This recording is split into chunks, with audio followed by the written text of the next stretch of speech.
Доброго здоров'ячка, хунто та хунтубери. Ми з України. Сьогодні розповім про процес пошуку коника для ЗСУ, про успіхи на цьому шляху та невдачі, паралельно окреслимо, на якому етапі ми зараз, і фоном показую коментарі з-під ваших донатів на коника і не тільки. А оскільки у діда робота не припиняється навіть у момент пошуку нами бусика, фоном також покажу кілька фотографій з його звітних постів. Кількість донатів в перші дні від оголошення збору зашкалювала. Тому мені довелося поєднати схожі коментарі в один і просто списком показую суми з-під схожих коментарів. Ось реально найпопулярніший комент на коника.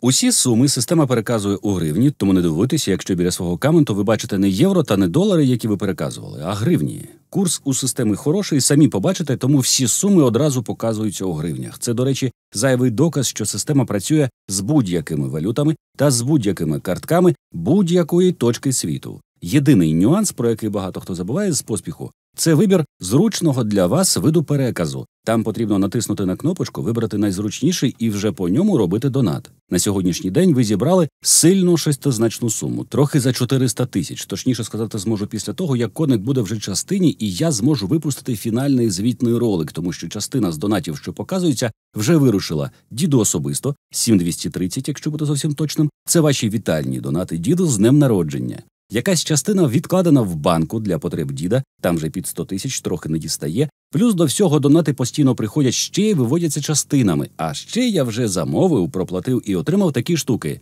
Бачили таке? Називається пристрій для самобуксирування. Я його випробував особисто, довелось якось влетіти переднім колесом у яму, машина влипла в діагональний звис, переднє праве колесо в ямі, повний привід у такому положенні не працює, і тільки ця штука дозволила обійтися без трактора та евакуатора. Оскільки я поставлю посилання на виробника цих штук у Харкові, зазначу, що це не реклама, просто захоплений роботою цих хлопців і тим, що аналогів в Україні не виробляє ніхто. До того ж, можливо, хтось із вас шукав щось подібне для потреб ЗСУ. А ось і рішення. Штука найпростіша, але при цьому незамінна.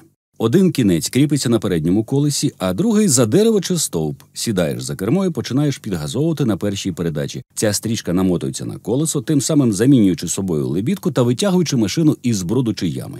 Потім просто стягуєш її з колеса, закидаєш назад у мішок і погнав далі. Неймовірно прикольна річ. У нас в машині лежить для цих цілей ломик на випадок, якщо немає ані стовпів, ані дерев. А ще можна використовувати так званий грузинський якір. Загугліть, кому цікаво. Грузинський якір. Так. Це мене гонщики з Харкова навчили. Вони таке в машинах возять на полювання та рибалку із собою завжди. Загалом, ми закинемо ці самобукси в подарунок у бус для хлопців. Одна драбинка має довжину в 6 метрів, ми покладемо дві, щоб вони вже ніколи і ніде не застрягли. Щоб напевно.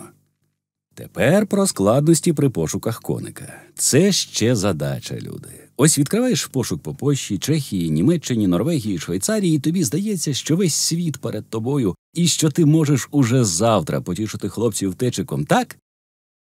Ні, каже тобі світ, так не піде. Перше. Машину потрібно оглянути, проїхатися, домовитися з господарем, щоб не продавав, тобто дати заставу, чи не так? Правильно. А хто це все проверне, якщо ти в Україні, а бусик від тебе за 1000 кілометрів? Зайвих грошей немає ні в кого, мову знають здебільшого лише місцеві, а наші не мають змоги ні проїхатись, ні домовлятися, ні сплатити заставу. Ми в процесі вже кілька бусів прошляпали. Знаєте чому? При спробі забронювати коника і зв'язатися з продавцем на цей рахунок вже після огляду навіть. Продаван раптом просто відморожується і перестає виходити на зв'язок. Уявляєте? Не питайте мене, я не знаю, чому вони так роблять, але пара машин уже таким чином пройшла повз. Тобто вам потрібна не просто надійна людина у потрібній країні. Вам потрібна людина при грошах та вільному часі. Як вам завдання? Думаєте, це все? Ха! Ви ж хочете допомогти ЗСУ? Ви ж добра душа, яка не бажає годувати чужу армію. Тож готуйтеся до випробувань. Все тільки починається. Вам потрібно переказати гроші у потрібній валюті, у потрібному обсязі, у потрібну країну, потрібному адресату, так? І тут постає питання. Як?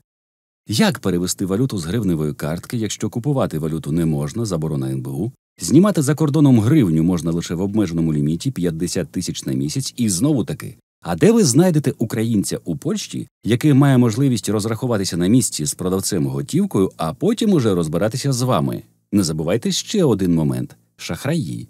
Тобто така людина має бути особисто з вами знайома, і ви повинні їй довіряти, інакше ймовірність втратити донати наближається до 100%. Будь-яка служба підтримки з будь-якого банку вам це підтвердить миттю. Прикольні умови завдання? Ну так, не питання. Можна теоретично перевести через Western Union, а ви відсотки там бачили за переказ таких сум? А це не ваші особисті гроші, це гроші людей, і ви не маєте права витрачати зайву копійку, вони миром зібрані. Ще машину треба пофарбувати, відправити на СТО, і все поламане замінити, поставити нормальну гуму і витратитися на паливо на всі боки. Це теж всі витрати, обсягів яких ви поки не знаєте навіть приблизно. Ще момент. За кордоном податкові служби не розуміють такої доброти. Я маю на увазі купівлю та дарування в ЗСУ автомобілів. І при проходженні таких великих сум податкова починає ставити незручні питання жителям Польщі чи Норвегії, на які у них начебто є відповідь у вигляді листа від нашого БАТу, але податкова все одно вимагає сплатити податок. Усікайте вже рівень. Гаразд, ми ці питання начебто вирішуємо за допомогою фонду, через який гроші підуть продавцю легально, офіційно, через банківські перекази, з усіма формальностями, як належить. Фонд теж вартувало достатніх зусиль знайти. Дякую пану Роману, який написав у пошту і запропонував допомогти. Але тут знову з'являється виделка. Перше. Ми не можемо зробити проплату, поки не будемо мати на руках ВІН-код автомобіля і рахунок-фактуру від продавця. А продавець, почувши такі питання, зливається. Ось невдача. І все спочатку. Як вам каруселька? Весело? Друге. Крім проплати, власне, за бусик, є ще різні питання на кшталт переоформлення номерів перед виїздом. Послуга платна і потребує часу. Ге-ге.